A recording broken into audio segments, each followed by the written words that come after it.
You're going through and doing a series on teams that the Browns are going to be contending with for the AFC. So I know you did. You mentioned the Chiefs. What did you, when you looked closely at them, what did you see, and what are some of the areas they've upgraded? You touched on it, and some of the areas of concern still for the Chiefs.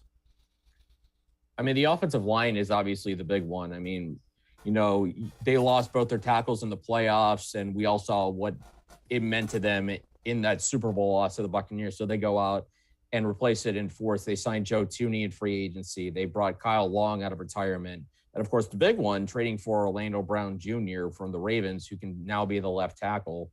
Under the radar move as well, in signing Jaron Reed, a defensive tackle, to play alongside Chris Jones, and what is still, I think, a very good defensive line. I still think there's questions in the back seven for the Chiefs. But, I mean, we saw a guy like L'Jarius Sneed really have a huge impact in the playoffs. We all know about the Honey Badger at safety, how good he is.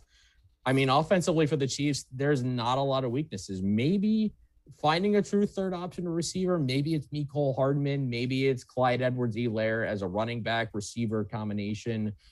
But that offense just doesn't have a lot of questions. Defense, there are some in the passing game. And I mean, this is an offensive league, the way it's been trending.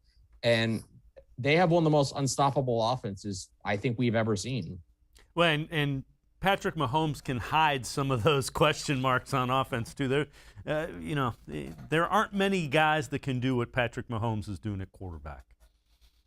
Exactly. And I mean, when I've talked to like friends, family, or whatever, I refer to him as kind of the LeBron of the NFL. And I think that's kind of where he is. I mean, he's as transcendent a guy as we've seen.